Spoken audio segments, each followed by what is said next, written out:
Hello friends, this is Vijay Bamvani. I'm back with you. In this video, we are going to talk about fulfilling your request that has been long asked of me in the comment section from my dear viewers.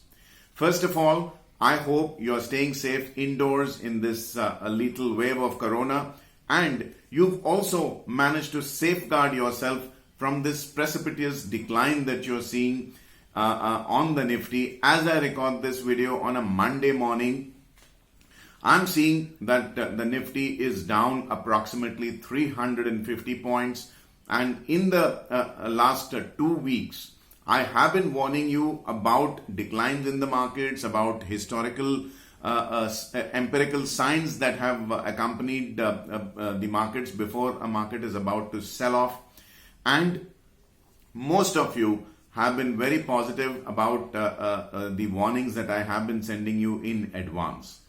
Those of you who were skeptical about what I was saying, do note that the Bank Nifty is almost kissing the 20% decline from the peak. So as per the Dow theory, whenever a traded instrument falls 20% from its top or more, it is supposed to be in a bear market. Now, my logic of why I was sending you so many warnings in these videos was that the banking segment, the banking and financial segment, is also fairly heavily weighted in the Nifty 50, and it was impossible for the Bank Nifty to fall in isolation and not drag the Nifty 50 with it. And there you have it. Today you're seeing a decline. Now this is the 9th week the Nifty has declined or remained below its all-time high, and the 10th week the Bank Nifty has remained below its all-time high, and relatively speaking the Bank Nifty has fallen much more sharply as compared to the Nifty 50. So being brave, being optimistic is one thing, but then paying mark-to-market losses on your long positions, also paying rollover charges, because the peak was made in middle of February. Bulls would have paid rollover charges from Feb to March and March to April, and here you have it, one more expiry coming up in less than a fortnight, so another expense on the horizon.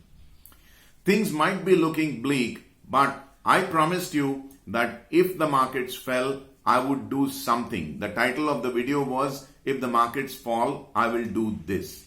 In that video, I told you that my game plan was to invest money in the Nifty ETFs for the simple reason that approximately 2.5 trillion rupees or 2,50,000 crores that were invested in the Nifty ETFs, majority of which are held by the EPF, which is the Employee Provident Fund, the PPF, the Public Provident Fund, pension funds, institutions, mutual funds, and most of it is basically government employees' money. And these are very savvy players who will not let their money go down the tubes. And since that video is made, I've received a lot of feedback on my social media pages from my viewers of these videos, and they've been commenting how many of the Nifty ETFs are not falling in the same percentage terms as the headline index, which is the Nifty, is falling in the cash and or the derivative space. There you have it. The falls are getting cushioned because, number one, the Nifty is so constructed that the weightage of declining shares is reduced on a month-on-month basis, and the weightage of rallying shares is increased in the Nifty. Therefore, the Nifty does not fall as much as the broader market. And secondly, the Nifty ETFs are held by some of the savviest, some of the strongest players in the market, which is government employees, institutions, mutual funds, and pension funds. Only 8% of the assets under management of Nifty ETFs are held by retail investors. I want my viewers to be those savvy guys who constitute that 8% of smart individual investors who buy the Nifty 50 ETF, so that whenever there is a bounce back, the markets will give you above normal returns. Now, most of you have asked me which are the best Nifty ETFs to invest in, and I've done a lot of homework. and I've arrived at a few candidates where you can invest. Now, the reason why I was holding back this video was I wanted the market to fall deep enough before I could come out there and give you this advice, and I feel this would be a better time than last week to have come out with this video. So the following criteria have been taken into consideration before selecting the best Nifty ETF for you. Number one, the asset under management. Quite simply, it's the float, it's the amount of money that is lying with the fund manager to invest. The higher is the asset under management, the more liquid that instrument will be when it is traded on the secondary market, either on the NSE or on the BSE. Now, the one thing that savvy investors and traders will know is that as long as a counter is liquid, the difference between the buy and the sell price is very small. So you can get in and get out without paying too much by way of the spread, the jobbing spread. So I've taken assets under management and liquidity of trading. I've taken the expense ratio as to how much of the money that is held in the ETF is spent as expense. Obviously, the smaller is your expense ratio, the more money the investor makes. Then I've also taken alpha. Alpha is the absolute profits that the Nifty ETF has generated. Now, the one thing that came clearly out of this research that I've done on about a dozen ETFs was that their returns are more or less identical. If you were to ignore the second decimal point, I would say that almost 99.99% returns would be identical.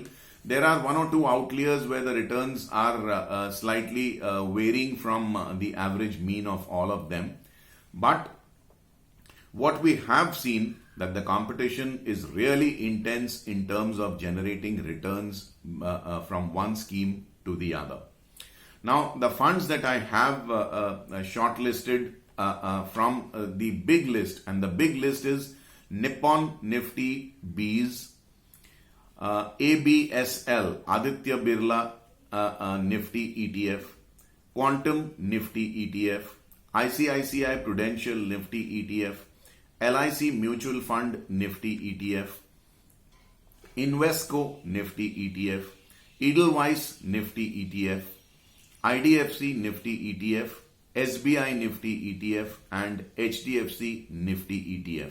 Now, this is the number of ETFs that I have analyzed, and I've selected 3 ETFs out of these which I feel are worthy of your investments.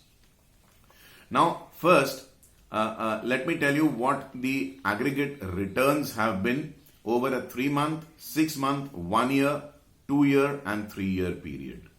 I'm giving you ballpark figures. Over a 3-month period, almost all these ETFs have returned between 1.4% to 1.5%. Do remember that both the Bank Nifty and the Nifty 50 have peaked out in the middle of February 2021, and we are now in the middle of April 2021. Therefore, the return in the 3-month period will not be great, right? So 3-month returns on an average have been 1.4 to 1.5. The 6-month return has been a lot better. It's been between 24 to 25%. Most of them have given close to 25%. The 1-year returns have been approximately 63 to 64% for the simple reason that the markets have jumped after hitting a panic bottom in March 2020 after the lockdowns were imposed, right? So 3-month return 1.4, 1.5, 6-month return 24, 25, 1-year return 63, 64%. 2-year returns have been between 12 to 13%. 3-year returns have been close to 13% more or less across the board. Now, what are the best ETFs that I have segregated and why? So I've basically chosen in the private sector the Nippon Nifty Bees, which was earlier the benchmark Bees. Now this has assets under management of 3,263 crores as of April 2021. And the expense ratio has been fairly low at 0.05%. That is what I like. In spite of the size, the fund manager has kept the expense ratio fairly controlled. The alpha has been at 0.70, which is not bad. Now, the other two ETFs that I like are from the PSU space. Do remember that many of these PSU mutual funds have either given matching returns as compared to their private sector peers, or even beaten some of the private sector peers. So please do not get biased when you see a PSU name. There are many PSUs, including mutual funds, ETFs, etc., and even stocks. I've been a great fan of trading PSU stocks. In my videos, I've been telling you since October 2020 how PSU stocks have been giving good returns for traders. So these two PSU Nifty ETFs are SBI and LIC Mutual Fund Nifty ETF. Now we start with SBI. SBI is basically giving you an expense ratio which is fairly small, and the alpha that it has given you is 0.7%, 0.70. So alpha is matching the Nippon ETF, and the LIC Mutual Fund Nifty ETF is handling assets worth 667 crores, and it's of course the smallest amongst the three ETFs that I have mentioned and segregated. The expense ratio is marginally higher at 0.10%, and the alpha is 0.71. So basically all these, if you see, there is maybe 1 or 2 basis points difference in the alpha, and the expense ratio has been kept fairly tight. Amongst the very small to medium size Nifty ETFs, the dark horse can be, it's too early now because the assets under management are only 18 crores, is IDFC Nifty ETF.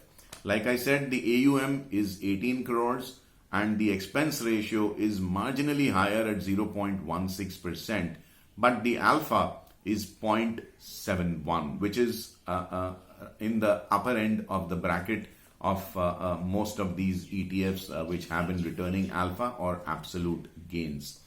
So my friends, what I have is number one, a recap. Number one, Nippon Nifty Bs. Number two, SBI Nifty Bs, Nifty ETF, sorry.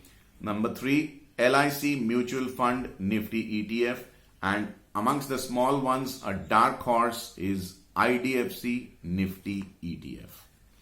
I hope this solves your query about what are the good Nifty ETFs to invest your money in, and now how do you space out your investments.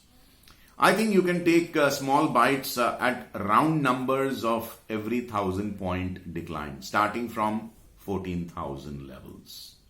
Split your money in 4 parts that you need to invest in these ETFs, and for every 1,000-point decline, you should basically invest one portion out of that 4.